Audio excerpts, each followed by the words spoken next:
ये जो डिवाइस आज हमारे हाथ में है, कभी सोचा है कि इसकी कहानी शुरू कहाँ से हुई थी?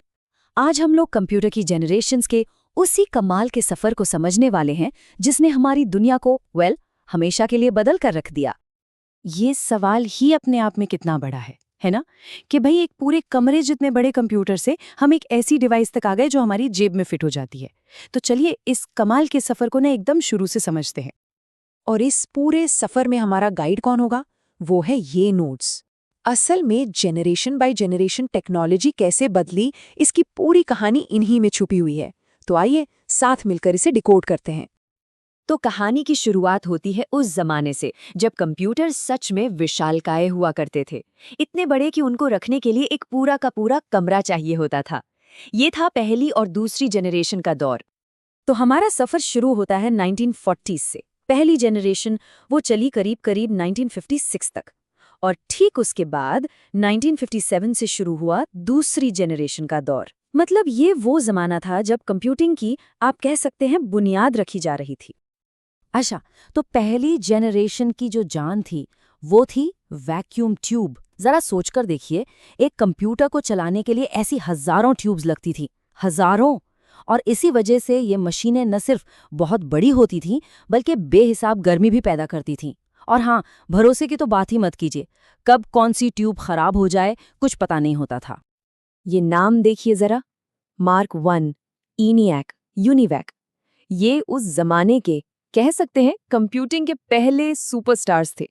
यही वो मशीनें थीं जिन्होंने कैलकुलेशन की दुनिया में एक तरह की क्रांति ही ला दी थी।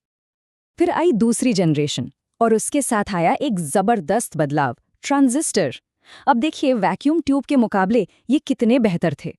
छोटे, हल्के, बिजली भी कम खाते थे, और सबसे बड़ी बात, कहीं ज्यादा भरोसेमंद थे। ये सच में एक पूरा का पूरा गेम चेंजर था। और इस ट्रांजिस्टर टेक्नोलॉजी का नतीजा क्या हुआ? कंप्यूटर का साइज छोटा होने लगा। IBM 1620 और CDC 1604 जैसी मशीनें इसी नई जनरेशन की मिसाल थीं। ये पहले के मुकाबले कहीं ज्यादा पावरफुल और एफिशिएंट थीं। तो चलिए अब कहानी में और आगे बढ़ते हैं। देखते हैं कि कैसे एक बहुत ही छोटे से आविष्कार ने कंप्यूटर की दुनिया को हमेशा के लिए बदल दिया। बात हो रही है तीसरी जनरेशन की। तीसरी जनरेशन का जो हीरो था वो था इंटीग्रेटेड सर्किट, यानी IC। ये क्या था? ये बस एक छोटी सी सिलिकॉन की चिप थी जिस पर हजारों ट्रांजिस्टर एक साथ फिट कर दिए गए थे। और जानते हैं, इसी एक आविष्कार ने कंप्यूटर को पहली बार आम लोगों की पहुंच में लाने का रास्ता खोला। और इन्हीं IC चिप्स की वजह से IBM 360 और PDP जैसी मशीनें बन पाईं। अब कंप्यूटर्स इतने छोटे, तेज और भरोसेमंद हो चुके थे कि सिर्फ साइंटिस्ट ही नहीं बल्कि बड़े-बड़े बिजनेस भी इन्हें इस्तेमाल करने लगे थे। आप कह सकते हैं कि यहीं से कंप्यूटिंग का कमर्शियल इस्तेमाल सही मायनों में शुरू हुआ। तो अब हम कहानी के उस हिस्से में आ गए हैं जहां कंप्यूटर ने लैब्स और बड़ी-बड़ी कंपनियों से निकलकर हमारे घरों और ऑफिसों में जगह बनानी शुरू कर दी।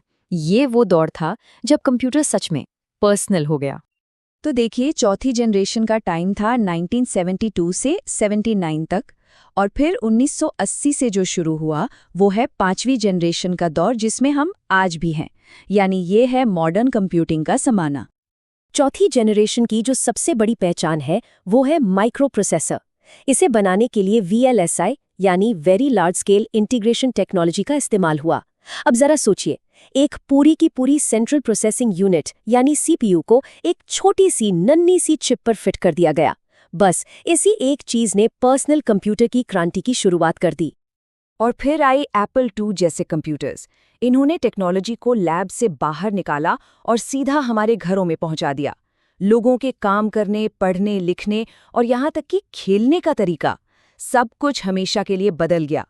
असल में यहीं से टेक्नोलॉजी सब तक पहुंचनी शुरू हुई। और फिर हम आ जाते हैं आज के दौर में, यानी पांचवी जनरेशन में। यहाँ टेक्नोलॉजी है ULSI यानी अल्ट्रा लार्ज स्केल इंटीग्रेशन, जिसकी वजह से एक चिप पर लाखों नहीं करोड़ों कंपोनेंट्स फिट हो जाते हैं। और इसी बेहिसाब पावर ने AI, रोबोटिक्स और हमारे रोज के साथ ही लैपटॉप, स्मार्टफोन, टैबलेट, इन सबको हकीकत बनाया है। तो सवाल ये है कि हार्डवेयर में इतने सारे बदलावों का, इतने विकास का असली फायदा क्या हुआ? एक शब्द में जवाब है, स्पीड, वो जबरदस्त स्पीड जिसने आज सब कुछ मुमकिन कर दिया है। जरा इस सफर को देखिए।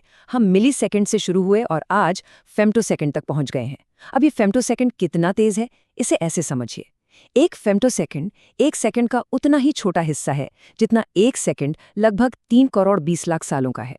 ये स्पीड सच में दिमाग चकरा देने वाली है।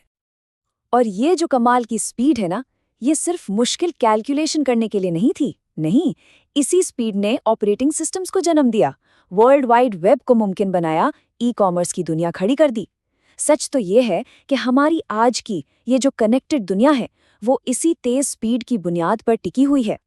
तो एक कमरे जितने बड़े कंप्यूटर से लेकर हमारी जेब में रखी डिवाइस तक, ये सफर वाकई कमाल का रहा है। हमने 5 जनरेशन्स की तरक्की अपनी आंखों से देखी है। पर अब सबसे बड़ा सवाल ये है कि आगे क्या?